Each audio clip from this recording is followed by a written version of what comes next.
పెట్టాలనుకుంటున్నాను సార్ అంటే దేని సందర్భంగా అని చెప్పని అడిగాను.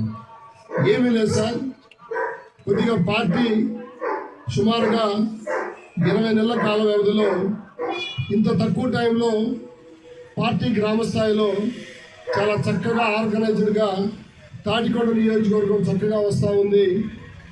ఈ సందర్భంలో మా వంతు బాధ్యతగా మేము కూడా పార్టీలో యాక్టివ్ రోల్ తీసుకొని పనిచేయాలని ఆలోచన ఉంది. నాకైతే పదవే వద్దు, దాన్ని పురస్కరించుకొని ఒకరోజు నేను మిమ్మల్ని ఆహ్వానిస్తాను.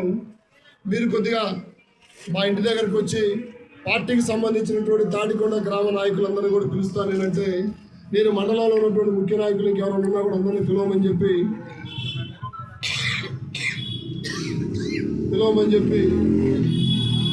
చెప్పడం జరిగింది. ఈ చెప్పినటువంటి అంశాన్ని దృష్టిలో పెట్టుకొని సుబ్బారెడ్డి గారు ఇంత చక్కటి కార్యక్రమాన్ని ఏర్పాటు చేసినందుకు మనస్ఫూర్తిగా, ఇప్పటి వరకు నేను ఒక పదవి ఆయన ఎవరు తెచ్చి నన్ను అడగలేదు, నేను ఇస్తానని కూడా చెప్పలేదు.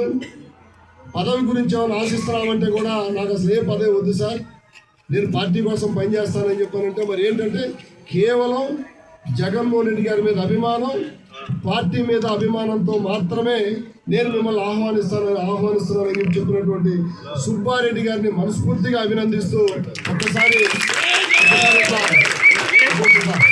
సుబ్బారెడ్డిని మనస్ఫూర్తిగా అభినందిస్తూ ఎందుకు అభినందిస్తున్నానంటే పార్టీలో క్రియాశీలకంగా కార్యకర్తగానే ఉంటూ పనిచేస్తానని చెప్పి ముందుకు రావటం, మిమ్మల్ని అందరినీ కలుసుకున్నటువంటి అవకాశం నాకు ఇచ్చినటువంటి సుబ్బారెడ్డి గారిని మనస్ఫూర్తిగా అభినందిస్తా ఉన్నాను. నేను ఈరోజు వైఎస్ఆర్ కాంగ్రెస్ పార్టీకి సంబంధించి రాజకీయ స్పీచ్లు అయితే ఇంతవరకు మనం ప్రారంభించలేదు.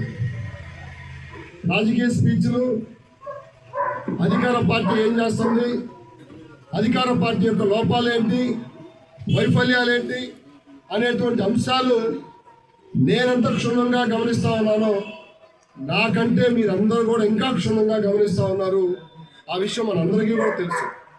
కానీ ఈరోజైతే మనం పార్టీ నిర్మాణం, పార్టీకి సంబంధించి రాబో రోజుల్లో పార్టీని మరింత బలోపేతంగా ఏ విధంగా ముందుకు తీసుకెళ్ళాలి, ఏ విధంగా తీసుకెళ్తే గతంలో జరిగినటువంటి లోపాలేంటి, లోపాల్లో కూడా